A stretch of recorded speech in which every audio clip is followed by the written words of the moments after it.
Hello, welcome back to the Divine Council Worldview Podcast. This is a special episode, episode 52.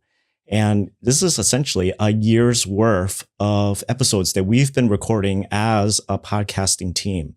And so we figured it would be actually a good chance for us to get back together and to discuss with one another our reflections on what this year has been like, the things that we have learned, and really just to kind of reminisce on the journey that we've all been on ever since the passing of our friend, Dr. Heiser.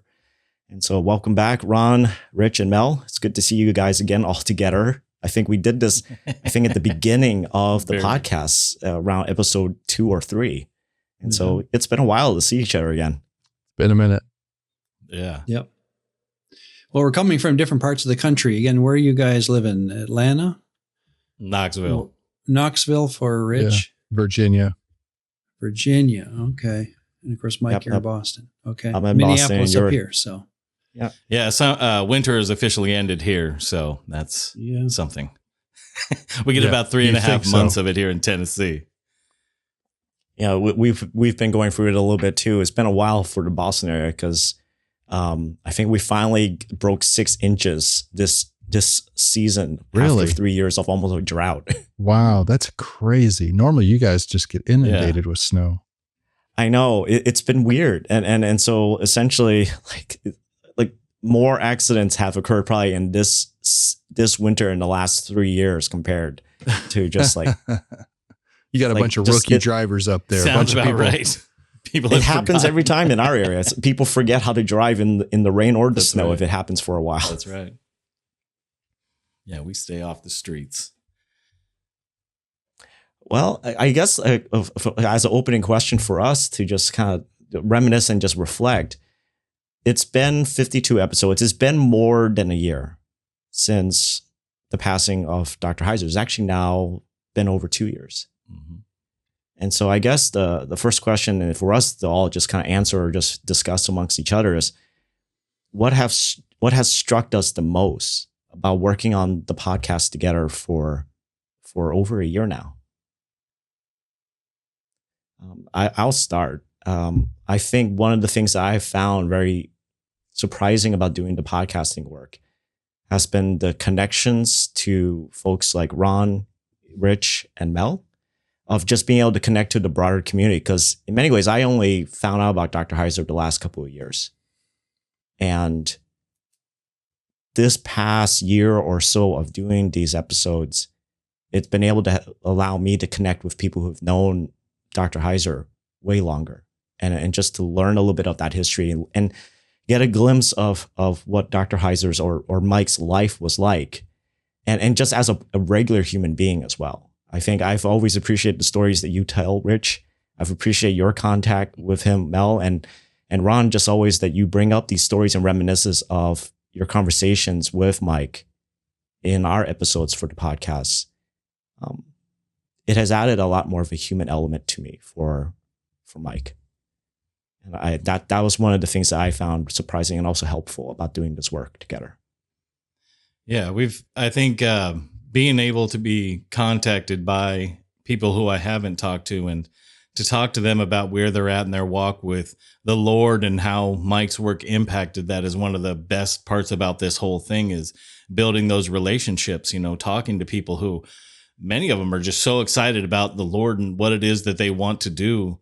And they just love talking about it, need some people to talk to about it. And that's been, awesome to be able to do that. One of the hardest parts has always been to try to get people together, in the same area or region to be able to, get together and have that kind of fellowship that people are looking for. It has been a little bit difficult to kind of do those things, but I'm finding people kind of all over the place where I'm looking. I just joined a Bible study a couple months ago that is all gentlemen above the age of 65. The oldest, my boy Bob, he's 94 years old. Man, he just like smacks me hard and gets all after me. I love it, man. It's my boy. But I found out like when discussing these things just in the course of Bible study, a topical hit, and I'll make, start talking about some of, Heiser's work of the DCW, and people started to be like, I've read that before. And so that's been, real fun as well, seeing those things, hearing those stories from people that, did just find it. It's very interesting that some people just found Mike's work a couple of years ago and some like 13 years ago, and hearing the different journey that people have taken is very encouraging for me to hear. And so I appreciate everyone out there who has contacted and who I've spent time talking to on the phone or through other avenues. It's been a real blessing for me. And that's why I do it, because I'll tell you what, the first time I saw my face on a YouTube thumbnail, this was just about over for me, because I was like, no, that's not good. I think you look fantastic on thumbnails. Oh, thank you. That's about as big as pictures I want to see of you, quite frankly. I think a thumbnail is like, that ought to be like family photo album size for you. That's it. I think I really appreciate, it's going to be a bit different. Of course, and I've said this before, I hated to see Mike go because I just like to listen. And I really appreciated like just sometimes his matter of factness about some things, even though in scholarly realms, I know that's very, very, I don't know, somewhat frowned upon, but I liked that, but I knew that his passing was going to have an exponential effect, because the people that had been sitting down and listening were now going to be, it's like, okay, it's just like when Jesus died and he left. It's like, okay, you have enough information. Now go and do something with this. And so from Mike, Mike was one, and now it's four of us, and we're all very four different personalities with kind of like not really four different missions, but four different, paradigms, four different dimensions to what we see, do, where our heart kind of goes. But I think our hearts kind of overlap in this Venn diagram of teaching people, but equipping them to go out and do the work, and I think different people can action the DCW information in different ways, and it's individual to them. And so Mike was a seed that had to die and get planted, sort of. I mean, Christ is really the first one, right? But in just like this really small, this microcosm that we have here on this podcast, he was like the little seed, I guess. And so from that, like, we, and including Jorge and Drina, were like the sort of the visible branches of what you can see is going on. And out in the audience, they're the grassroots of what's actually happening. So I think there's a lot happening out there that I quite frankly want to hear more about. And Rich is very diligent in going out and meeting people in his area, but even talking to people in the audience. And so I still encourage the audience to contact us and let us know your stories. Let us know what's going on, how this has affected you, how this has helped you in your relationships, and maybe the Bible studies like Rich is talking about, or maybe just interacting with someone that's not even a believer, but it's like this actually makes sense to them. It helps make sense of something that they believed and they thought that the Christian faith just didn't really incorporate. So I don't know. I'm excited about that kind of work. My curiosity has long been why God took Mike when he did. My dad died at 50. I was 24. So I've had a long time to think about that. What, and you cogitate, like Mike, your sister, you'll spend a lot of time thinking, why now? Why did God's plan include losing them then? So I don't have an answer to that at all. I have wondered, in response to you, Mel, where would Mike's ministry be if he was here? What would it be like? And not how we would play into it necessarily, but, actually Mike's ministry. So I don't have an answer. I mean, I bring all that up, and I don't have an answer. I'm thinking I'm no clearer after 2 years of Mike being gone than when, the day he died. I am amazed looking back at Mike's productivity, at God's placement of Mike where he was when he was. I was part of Mike's life in seminary and then his first teaching job. And then when he got to Logos and all that. And I saw, looking from the outside looking in, that he was being put in exactly the spot where he was supposed to be each time. And then coming down to Florida, so forth and so on. So that's my look back on these 2 years, and even on this podcast, has been to reminisce about where God would have him if he was here, and just the productivity he had when he was here, and now that I'm kind of filling in parts of those shoes, my goodness, there's no way any one person can do it, or even a group. So I thank the Lord publicly and many times privately for what Mike did. And that's my first thought, Mike, to your question. What have I thought about this last year of podcasting is, I wonder why God took him, and boy, what a job to fill in his shoes. It's huge. Yeah. I mean, like when you think about like where Mike would be, say no cancer, and where he would be everywhere right now. He would be out there on so many. I mean, Russell Brand's show, like he did an episode that had a guy on there that mentioned Mike's book, The Unseen Realm. Like you're almost guaranteed that 1,000 people within that group are going to find that and do it. I mean, it was crazy. He was like doing his political thing about the inauguration, and then he had this commercial for his Rumble account on there, which I don't have because I don't have Rumble. But in that, the commercial that he put on there was about Mike, a guy named Nathan, I believe his name was, saying about that. And that's, huge. Or when, when the gentleman, Wes Huff, I believe, was on Joe Rogan, and they mentioned Sitchin is wrong. Well, that's not the first time Sitchin is wrong was mentioned on the Joe Rogan podcast. It was done many years ago by Graham Hancock. And I remember my friend emailed me and showed me where they said it. And I mean, I must have emailed Rogan's show and even created a Twitter account to try to be like, talk to this guy. And like now would be close to the time all of a sudden when, Joe Rogan is having people on like that and having conversations with people like that. And when I think about, Mike's ability to be able to converse, I mean, it would just be incredible, So I think about that too, because I'm like, why?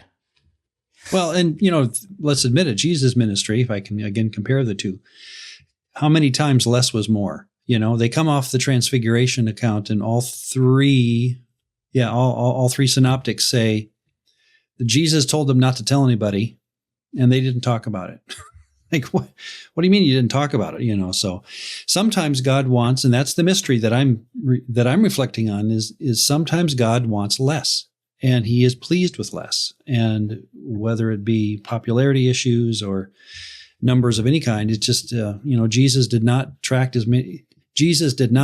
attract as many numbers as he could have, and God had a reason for it. So that's a pretty broad or a fanciful comparison. I'm not trying to compare Dr. Mike to Jesus on other levels. I'm just saying that when it comes to what God is up to with ministries in general, let's all be ready for less is more sometimes. And I don't know why that is necessarily from God's point of view, but he seems to be doing that.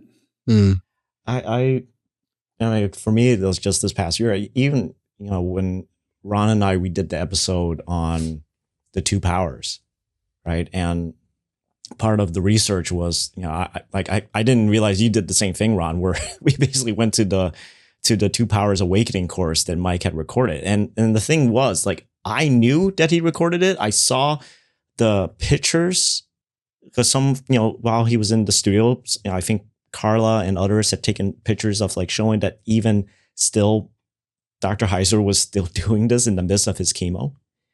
But I had never, I didn't understand why it was a subject I was very interested in, but I wasn't really keen on jumping in there to look at the course until, we both agreed we were going to do this episode on the two powers and just dig into that research.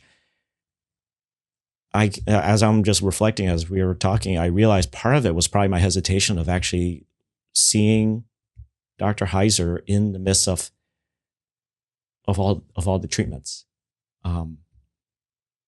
It reminded me of my sister. The fact that both of them died on the same day, it reminded me of them. And so it was a very interesting and surreal thing to watch the course. And the first episode in that course, his voice sounded different. He looked so different. And yet the weirdest thing was, as I kept going through each of those modules, more and more of the Dr. Heiser I knew and remembered started coming out. His excitement, his energy, despite the fact that he was probably so exhausted from his chemo treatments. And yet, as he got into the material, his enthusiasm, his natural enthusiasm just bled through. So in some sense, like even in spite of the hardship, and yet it was still so infectious and still came out. Mm-hmm. So yeah, it was a weird thing to realize. And I guess I didn't really make the connection until you mentioned just a little bit of that, Ron, of, yeah, it's been surreal that the four of us have taken on and just done something I don't think any of us ever expected, to be, thumbnails or be in front of people and reminiscing on personal stories that we have of Dr. Heiser that we thought would only just be between us and Dr. Heiser.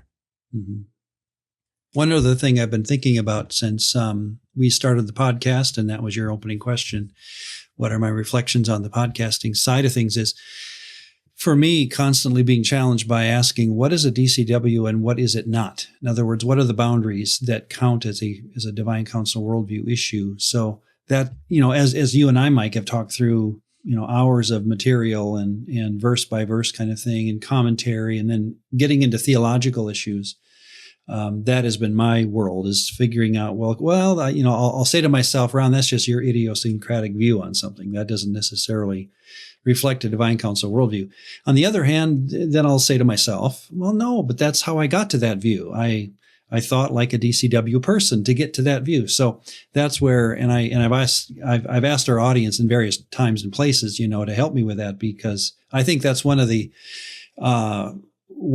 questions that we as a group here and among the DCW, whether it's the Facebook community or the online community, that's what we have to constantly juggle is what is this thing theologically? What are the boundaries? What are the things we can disagree about and still be in the DCW?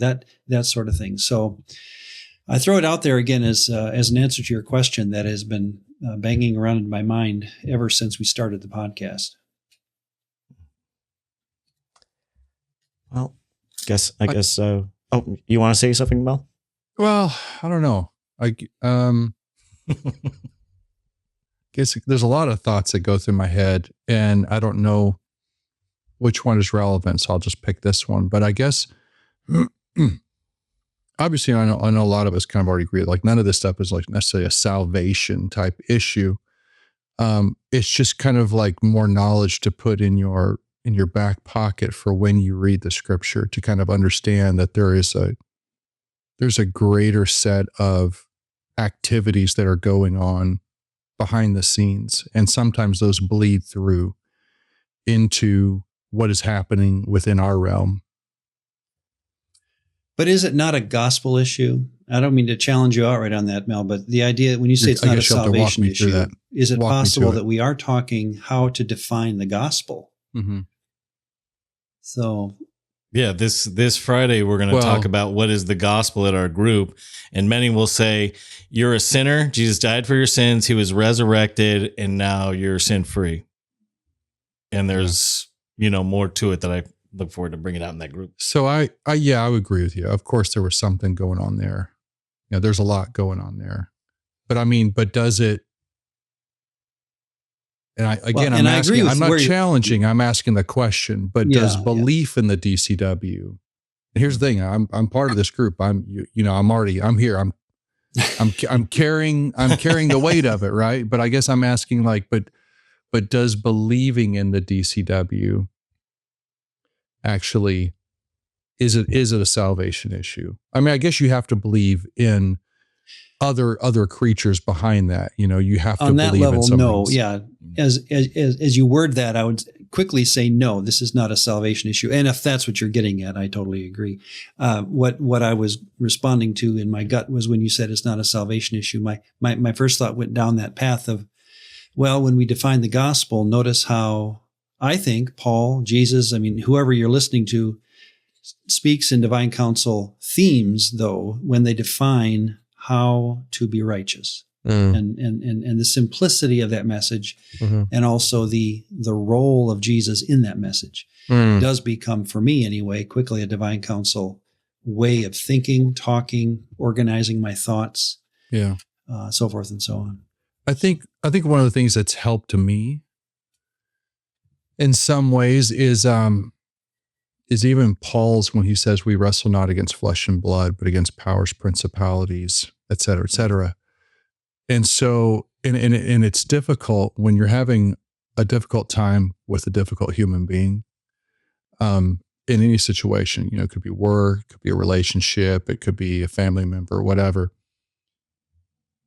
I think the more and more I get into this, it becomes a little easier to understand that I'm not necessarily in a struggle with that person, with that imager.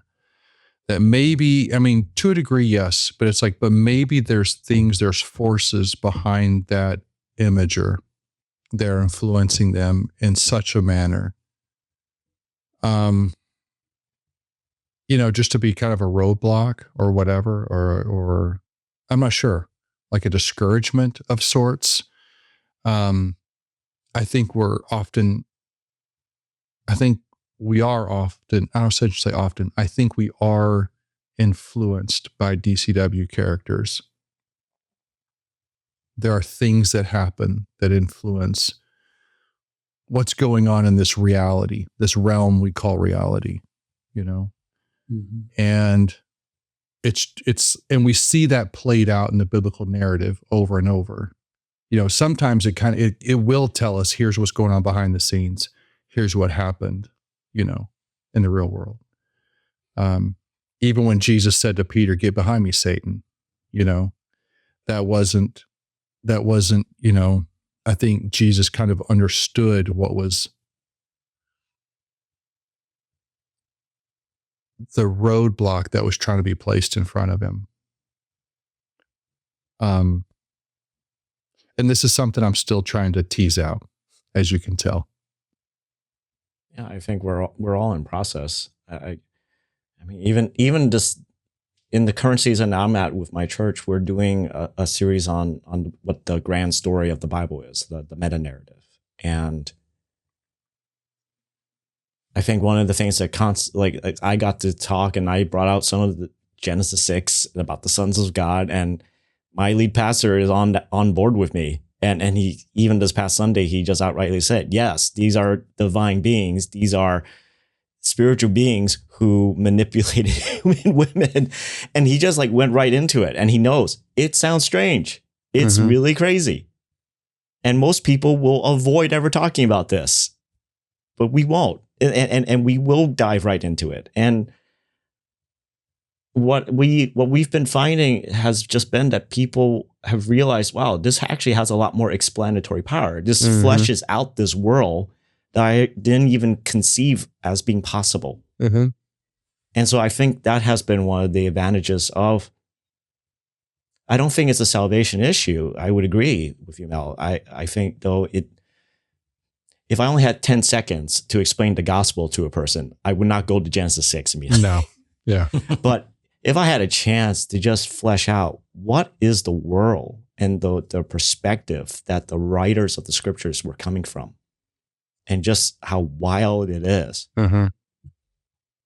let's grab a cup of coffee, let's sit down, let's talk, and just go into that. Yeah. I think that's incredibly important. For me, it was a truly red pill moment. Just so much more of the scripture makes sense in light of that information, and I am hard pressed to read a book in the Bible and not be able to pull something out of there going, oh, here they're messing around again. Here's some activity, or here's some clues of what they're talking about. They're addressing some other culture. He's doing polemic with this other culture. Yeah, I love it. I think it probably helps address how crazy the world is. I guess. Or like when someone was, bringing up Genesis 1:26 in our group and was talking about the plural Elohim being the Trinity.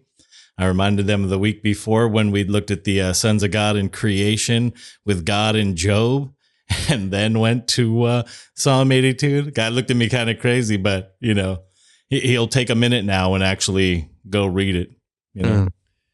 And that brings, I think, and I don't want to stop our first question, Mike, but that I had written down for my second question that you were about to ask about dissemination. Can we get to that? Because that's kind of where Rich was talking. Yeah, I think we've already been touching on that of just what do we think about how the DCW material or just really this information, the research that Dr. Heiser was into, and just other scholars who have been in the same field, like how do we see this dissemination of the material going out in the future, in the current time even? And my thought is, because I bring that up because of what Rich just said, and how, here's my thought to that question. I'm still finding, and I'm curious how you guys see this, I'm finding the DCW material to still cause nervousness among groups of people, especially those who are invested in denominational structures, that don't need to be nervous. If they think about it, they wouldn't have to be, but because it's different enough and not discussed in their denominational literature enough, they feel like they can, here's what I've experienced, they can read it, they can say to me right in my eye, they can look right at me and say, I liked what I read, Ron, and then turn around and preach a sermon that has nothing to do with it. As though the ability to say, thank you, Mike, this is good stuff. Hey, but I'm going to keep going the way I'm going because it's just easier. That's what I'm finding. How about you guys? I think it's just too uncomfortable for a lot of people to pick up on like a new, like, I'm going to use the word, and I may use this not well. They're not used to picking up on a new mythical theme. We're comfortable with the virgin birth. We're comfortable with rising from the dead after 3 days. We're comfortable with him like making lame people walk and blind people see, rising Lazarus from the dead. We're comfortable with all that supernatural stuff. But let's not add in these other things. It's a bridge too far. But if you think how can a spiritual being get a human pregnant? I know that's impossible. I know it's funny, but I love how Mike said it. He says, the body, when they take on human form, the body does what the body does, and, but if you also think about it, I just liked how, like growing up, I was fascinated with the stories of the Greek gods. And then there were the Titans, who were half God, half human.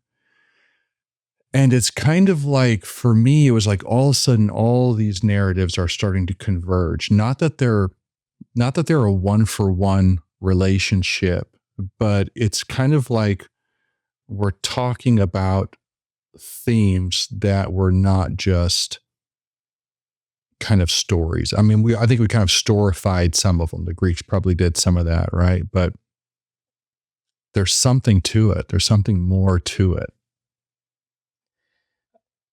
I think, a little bit of what both of you, Mel, and what you, Ron, have been saying. Like, I actually had encountered it for the last couple of weeks because in doing that sermon series, I had to figure out how to distill Genesis 3, Genesis 6, Genesis 11 into essentially a 35-minute sermon. Good luck. And I don't recommend it. No. But I would say ultimately what I had found was that, and I was even reading this in what Mike had said in the material, which is there's such the well of Mesopotamian material is so deep that it takes a while to just be able to flesh that out, to just provide the context. And so what I realized is like, okay, so then this is obviously not something that I could put into, I can't go into the length for a sermon, but I can give the very quick Cliff Note version and just explain that you have questions, please come up to me and ask, because I'm willing to talk about this more. But, this is the main side effect of what Genesis 6 had done. And but it definitely did help me appreciate more so of just like the research that Mike and others like him had done in the past. That this is a context that we're just so separated from, that it would take time. I had to use analogies like the Greek and Romans mythologies to be able to help bridge some sort of cultural gap, because while people may not understand about the sons of God from the Hebrew Bible, yet if I mentioned about Zeus, doing stuff with women and creating babies like Hercules, they totally get that. For some reason, that's understandable. But when it comes down to this in the Bible, all of a sudden there's like a roadblock. And I think it's just because they're so unfamiliar with that. Yeah, because they barely hear those things, very often. I mean, I'm always in the groups that I'm in, I go join. I'm always pointing out the supernatural nature of the world and how it's related to ours. Because so many I happen to be in a group and the guy blamed every problem in the entire world on men. It is all men's faults, every single bit. And I was like, I will take like 33.3% of the blame, because that's my side. The spiritual beings have their, responsibility. Women got theirs, but not even one mention. He was talking about Genesis 1 and 2, and he didn't even make a single mention of like the Nakash or any of the divine beings or anything that would have been there or anything at all. It was frustrating, to me. Well, and I think it is interesting that we'll accept these stories of like Zeus and the Titans, but it's like the wealth of information that there is in the biblical narrative. It is clear that, and I don't know why I'd never paid attention to it, but it's clear it's like God dealt with humanity on a mass scale up to Genesis 11. And in Genesis 11, he's like, okay, I'm just going to take this one guy. Yeah. And at that point, it became one guy and his family. And then the family got big, but it was still just that family. And then that family's interacting with other cultures, and these other cultures clearly have other gods. And it's clear, like people don't really think about it because it's not specifically mentioned. Well, sometimes it is. It'll say like these people group have this God, but it's not, people don't really take into account that, wow, there's these other gods, these other people groups, these other nations have these other gods. We know it, but it's just, I don't know. It's like the subconscious thing that we just kind of breeze over and don't give ear to. And we didn't think about, before Genesis 11, it was a little bit different. And then when Jesus, after Pentecost was like, now go ye therefore into all the world. At that point, he was kind of like, okay, now it's the world. We're not that we're done here, but it's like, he talks about Jerusalem, Judea, Samaria, and all the world. He kind of like literally starts from the middle of the target, the bullseye, and he goes to the outer rings and then to the whole globe. But it's like the wealth of data is there, but we have just been conditioned to ignore it. Or actually not just not taught it at all. And it's been hidden from us for so long, as I've espoused. I mean, since the dawn of the internet, you cannot just say that this text or this text says this, and we can never go look at it. We can't go look at the church fathers. We can do all that stuff now. We can do all those things that we had to just trust our pastors after their 4 years in seminary, told us these things before we looked. And now the world is open to us. We can go on YouTube and we could find all these things. We find, renegades like Mike who went the opposite way of what most people did in order to help people find understanding in their Bibles. I was going to say this, Ron, regarding dissemination and such. A month ago, I was talking to my best friend in Jacksonville. I got another best friend in Jacksonville. His name is Ivan. He's a retired Navy guy. And we've been talking since he retired, like, hey, you need to find some groups and people to be with. You guys all understand when you get out of the military, all of a sudden there's not in front of you when there's been something there for 20 years. But he was telling me about the this good group that he was a part of and about this other group that he's starting to hang out with. And then he told me about his pastor, that is the new pastor at his daughter's school. And he's like, I've really been enjoying hanging out with him, really enjoyed talking to him. This was like a Sunday morning. And I was like, dude, that's awesome, man. Praise the Lord. I can't wait to meet him. I can't wait to come down and meet him. Later that night, he texted me. He says, bro, he says, my pastor just gave a supernatural sermon from Heiser's work. He said, I walked up after, looked at him, and I said, Heiser. And the guy got so excited. So, I mean, like it is definitely going out there, and there are places, and things that are popping it up. It's just, we're all so far behind what God has actually done out there. We're just trying to catch up to what he's doing because it's out there so far. It truly is. It is so out there in so many ways that we can't, I mean, honestly, we just can't see really right now. Yeah. I don't know. Like, I'll break this out. I won't say his name, but there is a philosopher out there, and he's been doing a lot of these interviews, and you probably would know him once I say his name, but he made the statement recently on an interview that the materialistic, scientific, atheist, agnostic worldview has ultimately shown itself to be a failure. That the assumption was all there is just physical material. And that is all there is to reality. That is all there is to truth. And yet we know now, after seeing how that has affected our societies here in the West, that is not true. That just because it may not be scientifically proven or provable by modern historical standards does not mean that a story such as Hansel and Gretel or Little Red Riding Hood does not have truth within the story. And so it was a very interesting thing of hearing a guy who is just acknowledging that there is that materialistic, agnostic, atheistic type of thinking for the last 50, 60, even just this last century has failed ultimately, because it does not get to the bottom and the root of what is true and what is valuable. And I just thought, like, that's amazing. Like I'm hearing a guy who grew up in a Western institution, Western society, acknowledging we really need to return back to something about the ancient myths, the ancient stories. Like, there is something about these stories that have incredible value, and somehow they have shaped us as human beings.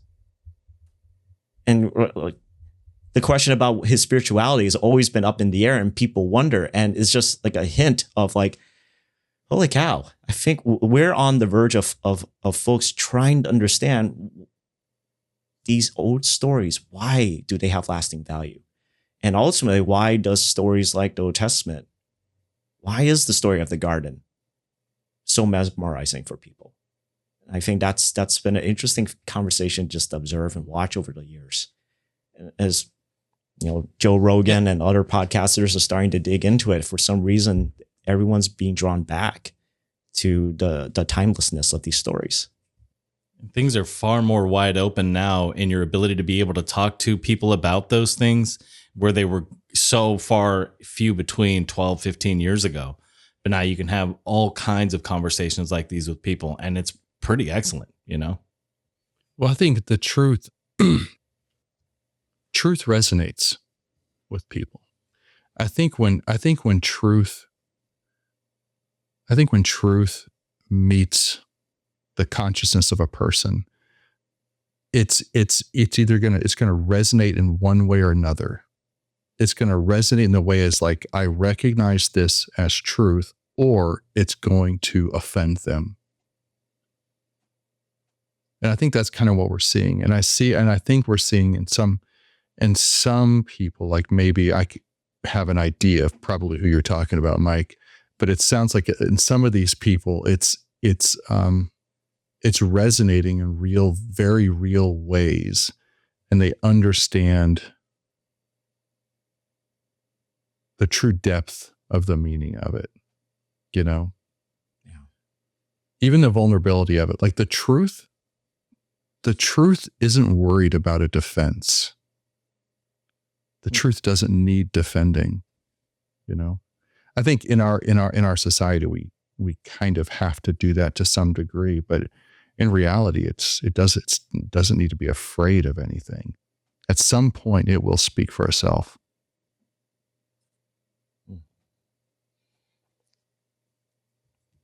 I guess to close our time, just sort of like to have a final reflection question for us.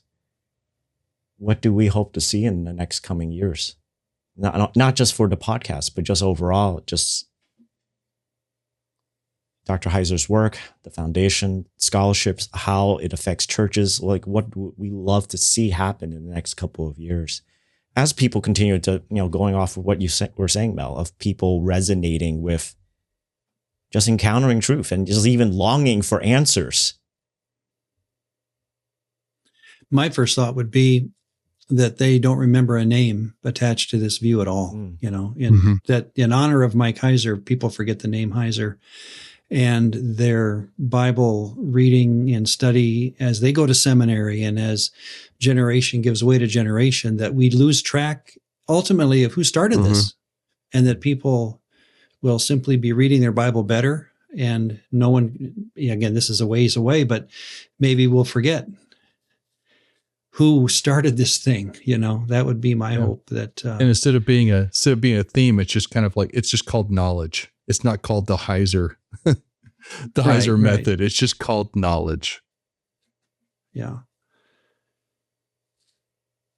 I think we're a ways away from that, clearly, because it's not mainstream, and it's pretty strong of a hope to become mainstream. But that's where my mind is, that in 100, 500 years from now, however long the Lord tarries, that as theology rotates and has fads and themes come and go, right? And as generations die out. That this becomes a standard, if not the standard, that people like, Reformed theology. Most people that go to an evangelical church don't know they're learning Reformed theology, but that's what it is generally.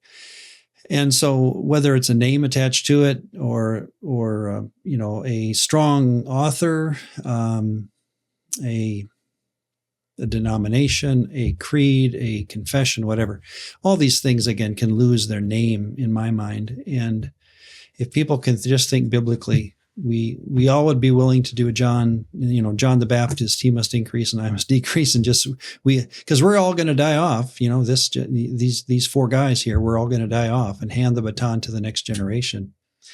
And my hope is that they don't see just, a name attached to this, but that it becomes a mainstream way of thinking. Because for me, it's just the way the Bible works. So why can't that just be the way the Bible be taught? Again, that's a big hope, but that's my hope. Because of the principalities, powers, and rulers. Is that why it wouldn't, you mean? Yeah. Or why it hasn't. Well, no, but Jesus is Lord too. So now we have that, on our side. Jesus is winning. In some sense, Jesus is winning. He is Lord. So in all sense, Ron. In all sense, he's winning. He doesn't lose. We suffer a bit, casualties, all those hardships like that. But man, he's unstoppable. His glory is so good. The work that he's doing all over the world. Like when I hope and see, you hope that people remember to get back to seeing people as the image. Being merciful and gracious, going visiting people in the prisons. I was blessed this week to start my training to go into the prison at the end of March. This group called Kairos, they spend 4 days in the prison. They bake 2,500 dozen cookies to give to each inmate and every person that works there. They cook food. They do this weekend twice a year, but they cook food for them, which is exciting. They make them hamburgers, hot dogs, and pizzas. And that's the only meat they get from their year. They eat soy protein and things like that. They don't get actual meat. It's like the only cookies they get. We'll all write letters to each of the 30 participants that will be there, which are obviously inmates and things like that. It's 4 days. That you got to go Thursday, Friday, Saturday, and Sunday. You'll stay on a church floor. And so this group of 25 men that I was with, a dozen of them were over the age of 70. I was talking to my buddy Errol. He's 84. He's going to go spend the night on a cot for 4 nights so that he can go into the prison and help these people that are in there, to show mercy and compassion and grace. And the reality is there was only maybe 4 men under the age of 50 even in that group. So if I were to hope, I would hope that this generation would take those things seriously. Like when I was in prison, you visited me, to go find those that are broken and lost, to stop seeking attention or, a pulpit or anything like that, and go find the wounded, the broken, the hurt, and go minister to them. Go care for them as Christ would. See them and see the damage that has been done to them by the, degradation of this world, by the horrible things that happen, and love them. And I'm really excited for that. Please pray for me. I'm a bit nervous about it. That's like 4 straight days. I'm very old, man. But, stuff like that, I'm hoping, because it was hard to go in there. If they had 15 more men, they would actually be able to do 2 of those events and get 60 of them in there, which would be a total of 6% of the population of the prison into these groups for 4 days, which changes their lives. Because you even go into maximum security and hand out cookies. And one of the guys was there last time down in Max, and the guy says to him, he says, "Hey, can I hold your hand?" And and he looked at him a little bit. The guy had been in prison himself, and the guy was like, "I haven't touched another human being in 8 years." It's funny. I've told that to a few people, that story, and it's funny the reactions you get. Men usually like, "Well, maybe they shouldn't have gotten in trouble," and women are like, "Oh, that is so inhumane," like, "How dare," But like those kinds of things right there, I feel like that's where Jesus would be, what he'd be trying to do, who he'd be trying to care for, who he'd be trying to find. Because like we talked with Jorge, there is so much gold in prisons. There are people in there that will outwork all of us simply because they're grateful that God has forgiven them and healed them of their pains and hardships. But they need people, to come in to show mercy. So my hope is that people will, as we continue to see these things in depth and understand who we are, that we won't forget what we're supposed to do like Jesus, as we saw him go to those, the sick, the broken, the poor, making his time stopping for them. I hope we can get more of that, because there's so many opportunities, even where we are, to go do these things. Yeah, that's good. I think, I like that. I like, it's really, this whole thing is, like Rich has said, this whole thing has helped me see people as imagers differently. Like even if they're not a believer, they're an imager. And to that point, like for some reason, the country of Japan between me and Rich keeps coming up over and over and over again. We just really have a heart for that country. And I see, there's a bunch of imagers over there. And I do think that the DCW view could really make a whole lot of sense for them.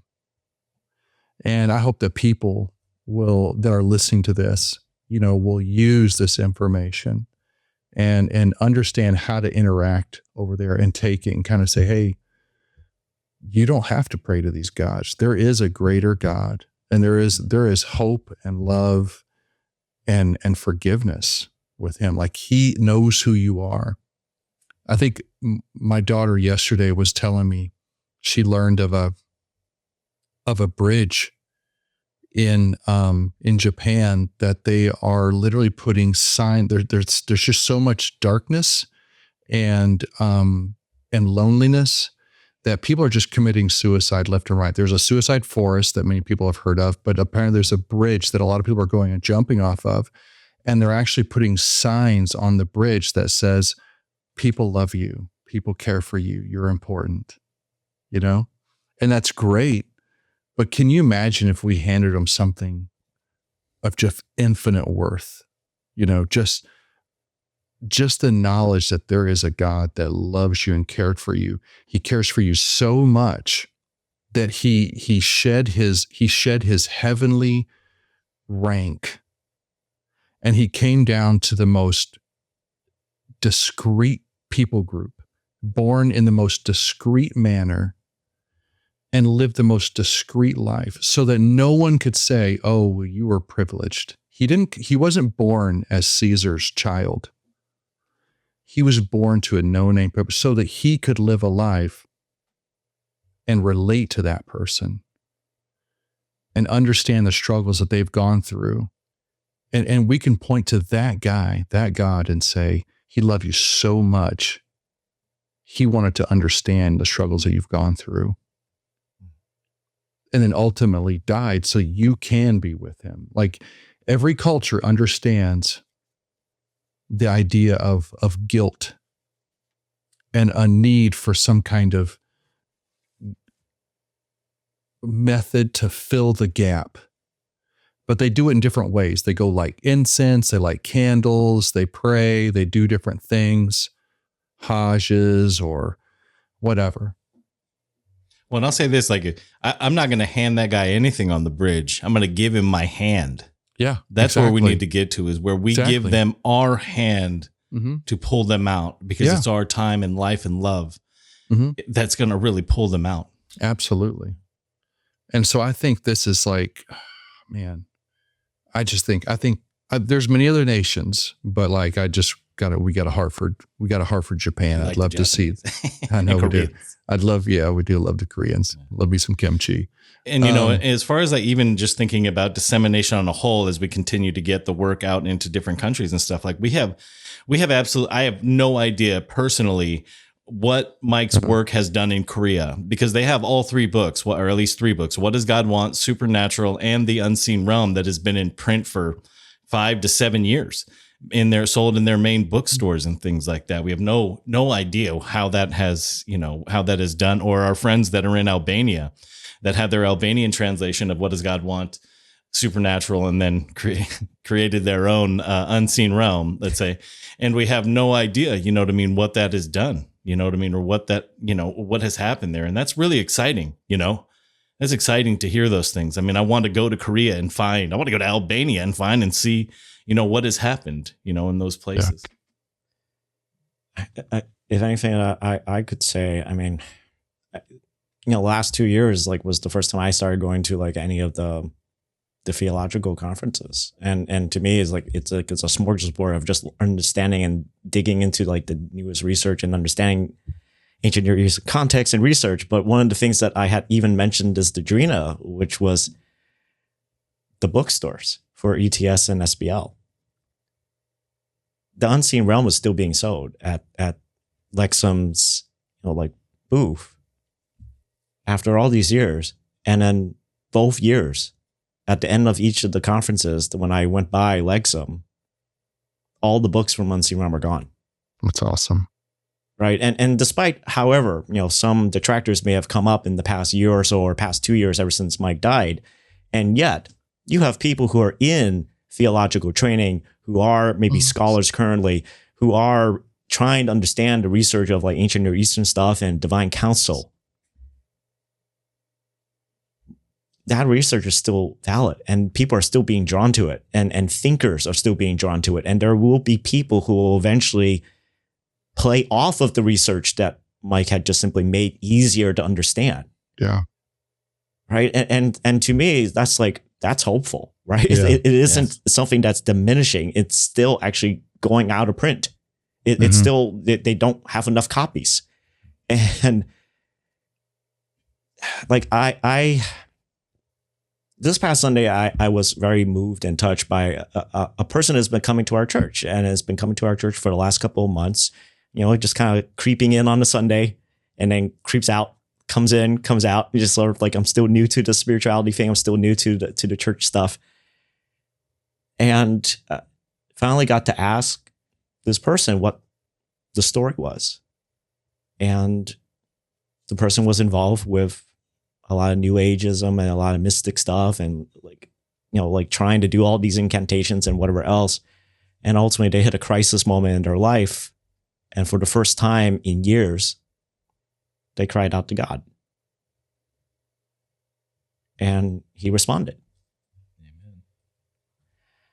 And it reminded me of just the fact that we had done this Genesis study, and we hit that one interesting verse, I think way at the beginning when we started doing the podcast, of, that people started calling on the name of the Lord. And to me, that was just like a reminder that that still happens, that people call and he responds. They don't know who they're calling out to, but he responds. And so if anything, like this research has helped me understand, and just this material, like I just hope it just keeps our minds open to the fact that God is still working, even when it's hard for us to believe that he is still working, even in a broken culture like ours. And yet those moments remind me, yeah, he's still active. He's still touching, and he's still reaching people that many of us may have just dismissed. You know, as far as like ESL and that, I heard there was a PhD guy got his PhD like 2 years ago, and he went, and it's a pretty hot topic. I won't mention his name, but people are like either think he's like the worst heretic or that he's not. Well, he was doing this interview one night, like he just gave his paper this past year, and he's doing an interview, and someone actually asked him about Mike's work, and I was like, you know, oh, what am I going to hear? Because we just went through like these other few videos with these other people, you know, and things like that, and he was just like, he's like, I love that work. He said it's deeply biblical, you know, and you're like, oh, you know, excellent, because you start to see these other people and these other academic parts, you know, doing something totally different than Mike was, but finding the value in his work in there, you know, and that is exciting. Yeah, I think it matters, at least for me, just because I'm currently still in that space, but it matters because, I mean, Mike had said it himself, it takes about 50 years for the material from seminary to ever get out to the masses in general, just because it's essentially you're waiting for a whole entire generation of seminarians. That's right. People who are being trained to eventually be out there and get to places and positions in their churches where they actually have a right as maybe the leader or as a main teacher to actually teach properly, and not just always doing, you know, some of the smaller fakes, but it takes that long. Mm-hmm. And I think that's hopefully we can reduce the time frame. Oh yeah. I'm shortcutting. Like I went to one of our main pastors in my church. He's a great speaker, and he got some really good Old Testament references. Like he likes to use the Old Testament a lot, and he's just right there, you know, he's just right there. And it's a semi-larger church, but he'll always come up to me and just kind of like chit-chat. And I don't think he even knows my name. But I started carrying the Unseen Realm book around thinking, I'm going to give this to him. And so one day I had it with me. Like I had it with me. It was like this, just the second day I had it with me. And he just, right after the service, he came right up to me. And I was like, okay, this is it, you know? And I said, hey man, here's this. I said, we talked about that last time. And we kind of briefly talked. He goes, yeah, I looked up some of his stuff. It's really interesting. And I was like, yeah. I said, this is going to be a red pill moment for you. I said, it's going to be difficult. It may be difficult. But I said, I put my phone number in here. And if you need someone to discuss this with, I'm here, because you're going to be hard pressed to find anyone to discuss this with. So good luck. Mm-hmm. So I'm skipping the seminary line. I'm just going straight to the leaders. Mm-hmm. I mean, that's another way of doing it. I actually am more surprised over the years of just seeing even my own lead pastor that, you know, me and my wife, we joined him and his wife to help plant the church that we're at right now. But it's just amazing to me of just like over these years, just because I got excited about this material, that as he just did his own little study on his own, and he slowly came to the conclusion, yeah, I'm checking out how commentaries respond to Genesis 6. And if they say something, if they go with the Seth, like he basically is just like, nope, I'm not mm-hmm. going with that interpretation anymore. That he's acknowledging there is explanatory power about this. And even just yesterday, as he was doing his own sermon to kind of continue on in our series, he pointed out, like, if we don't understand this stuff, we don't then understand why is the world so messed up the way it is. And then we then don't understand and appreciate the work that Jesus had done to push back against this brokenness, this dysfunction, this death that had occurred. Mm. Like the appreciation of the gospel work goes deeper once you understand this more, of just how desperately we needed the Creator to come back and to rescue and to save and to fix what we can never fix on our own. So yeah, it was really just kind of amazing just to see even that transformation, just bit by bit. Yeah. And that affects everyone in our church. They're hearing words that are talking about life and about that there is a creator who actually knows them and wants them to know him. Mm-hmm. So, yeah. It's great. This is where we want to go with it. We're glad. Well, it's been good getting you guys together. Yeah. Yeah. Good to see you guys. Yeah, well, I'm excited because, that May 2nd and 3rd, Ron, when I don't know geography around where I am, right? I'm not a Tennessean. I don't understand how long it takes to get from Kentucky or any of those things. But when I was looking around the Anderson, Indiana, I found about 25 congregations on the church directory list that are within 2.5 to 3 hours, including there was a group. I set up one in Ohio for Mike in 2019. I wasn't able to go to that one, but I set him one up in 2019. That whole group is 2 hours away, that was there. And I know that, I know at least 15 people that are coming from like 10 hours away to just come and spend that time that weekend. It's got, Fern and Audrey and all of us. And the guy that's inviting and hosting, Brian, he and his pastor love the DCW. His pastor will be speaking and things like that. So, that's exciting stuff. People want to get together. They want to, talk and find others. They're happy to spend a weekend doing so. And really grateful for Drina and her willingness, to be able to take care and help me handle a bunch of this. So I'm really grateful and making this burden easier on me to do, because we really look forward to it. It should be fun, man. I'm going to meet 10 of the people that I've been talking to all the past year, it's really exciting to me. It'll be a good time. I'm glad that you guys are doing that special conference during that weekend. Yeah. Well, if you weren't the busiest human being in the world, Mike, when you stop being the busiest human being in the world, you tell me immediately. I will try. I will try, Rich. He won't. He won't try. That's gratuitous. Well, thank you guys for just making the time, just be able to get together and be able to reflect and just be able to talk about Mike. I think that was I always do enjoy listening to you guys because you guys have a lot more time and history with Mike, and I get to always just learn a little bit more about him. And it's been an honor just working with all three of you. Yeah. I appreciate you guys. Same thing with you guys. All you do. Seriously. Yep. Thank you. Thank you. Oh, thank you. Thanks, Mike, for putting this together. Yeah. Well, thank you guys for listening to episode 52 for the Divine Council Worldview podcast. And we'll catch you on the next time.